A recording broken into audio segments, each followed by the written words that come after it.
Now we know that seller net incomes and buyer net incomes are totally different numbers. In this video, we're going to go over the line items that create that difference and how they're overcome to do deals.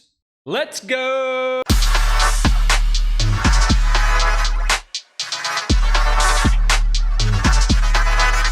The number one difference between buyer net income and seller net income is assumptions. Assumptions are what make or break a deal. One of the most challenging parts of my job as a listing multifamily broker is preserving the best performance of my seller in the financials while also balancing what that picture may look like to a new buyer after the sale. No seller wants to give up value on the efficiencies they've created in their expenses by holding the asset over time, and no buyer wants to pay for those efficiencies if they'll never experience them after the closing. I work hard to help buyers understand that the price being asked not only meets financial metrics and sales comps, but also that the seller needs to achieve a certain price in order to make sense of selling in the first place. And I also have to work with my sellers to help them understand the different line items that buyer will experience after the closing, not to mention the lender hurdles they have to overcome.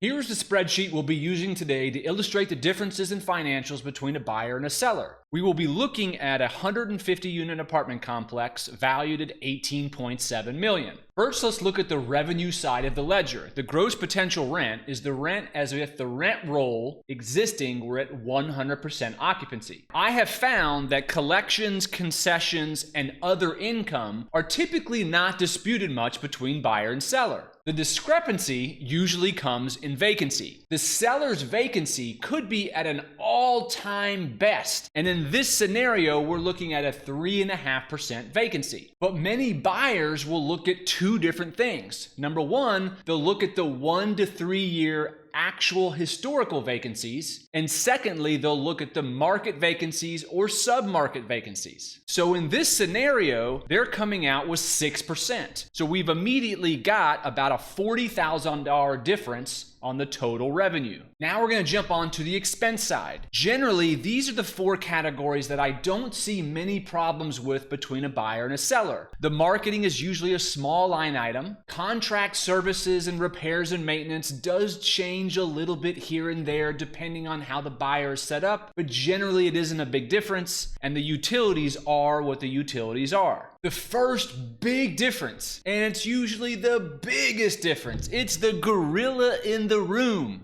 property taxes. The reason property taxes are always such a big difference is twofold. One, tax assessors usually lag behind how fast market rates are actually increasing. And two, many states have a mandate on how much property taxes can increase per year for non-homestead property. For instance, in Florida, for non-homestead property, for the non-school portion of the property taxes, values can only increase 10% per year with the current owner. Now that goes away as soon as it sells or trades hands. In this example, the current owner's property taxes are only $200,000. However, the new owner, upon acquisition, is probably going to get assessed for somewhere in the 80% range times the millage rate, so they're going to have a 50% increase in their property taxes. The next expense I see differences on is insurance. Many times I work with sellers who have lots of properties under a large umbrella policy, and therefore their cost of insurance per property is much smaller. In this particular example, this seller is only running about $250 a unit per year. The new person coming in, if they don't also have a huge umbrella policy with lots of properties under it, could be running $450 to $500 depending on where you are in the country. The next line item I see differences on is management. Many of the sellers I work with own their own management company or have lots of their properties under management with the same third-party management company who gives a discount.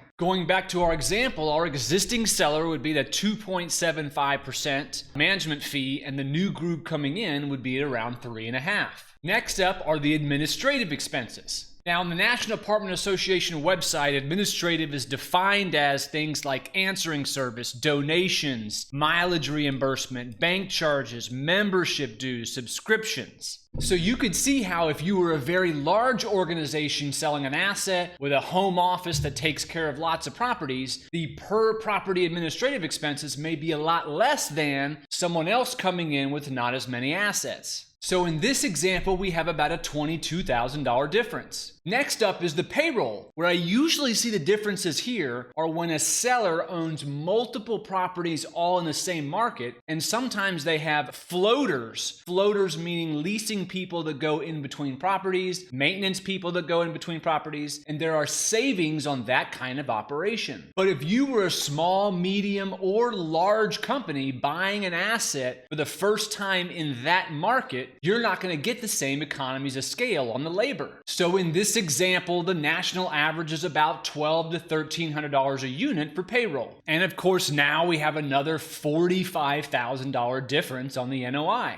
Next up is reserves. Now, typically what I've seen is in smaller properties under 50 units, the sellers have never even heard of reserves oftentimes and don't put them in their P&Ls at all. As you get into the larger properties, particularly over 50 units, most sellers and the brokers representing them know you have to put in something for reserves to make it look realistic. A common metric is for brokers and sellers to use $250 a unit per year for reserves. And that may or may not suffice for the property depending on what kind of capital expenditures have actually already been done. But I've seen time and time again, as new buyers come into a property, they have a fresh set of eyes of what they think needs to be done from a CapEx perspective and therefore need to budget for it. In this example, the difference was another $30,000 on net income between buyer and seller assumptions. Now, many buyers hire third-party companies to do a CapEx schedule to see what items need to be replaced and in what year, so that that can be broken down into a per year or per unit analysis for the pro forma. Now, you can see in total, the expenses for the existing owner are only about $4,400 a unit, which would be really, really skinny for a 150 unit complex. On the buyer side, they're at about $6,000 a unit, and right now, national average is running between $5,700 and $6,000. So what does this all mean? Well, when you take the two different net incomes, you have a drastically different valuation when using a 5.5% cap rate. Of course, cap rates themselves are another assumption that can be different between buyer and seller. I just kept it simple for 5.5 in this scenario, so you can see the simple differences, not even including cap rate. So then how the heck do transactions ever happen if there's always going to be a difference between buyer net income and seller net income? Well, several things. Number one, the buyer has to put the seller hat on, and the seller has to put the buyer hat on. Meaning they have to be realistic on each other's assumptions in order to bridge the gap. Next, does the buyer feel like they can add value to the asset by increasing income over time? Another way to bridge the gap is the power of debt and how debt can drive cash-on-cash returns, which are far more important than cap rates. And lastly, deals get done despite having differences in seller and buyer net incomes because of one's assumptions on the future value of the sale and the resulting IRRs. Keep in mind, in this example that we went through today, you rarely see differences that big in price. I was just using this as an example to show the different line items. With today's technology and access to sales comps and plenty of data points, usually there's no more than a 10% difference between buyer and seller value, and most of the time it's under 5%. Most sales that happen today had some sort of a value add component to them. Very rarely do you see assets come to market that are completely stabilized and you can't do anything else to make them more profitable. You will find that most listing brokers and sellers today are going for an asking price that is above what their historical financials are worth, but not so high that it's at the same value after a full value add. The goal of the buyer, seller, and broker is to determine that spot someplace in between that works for all parties. If this video brought you value, hit the like button down below, give me a subscribe, and make sure you hit the notification bell. See you guys on the next one.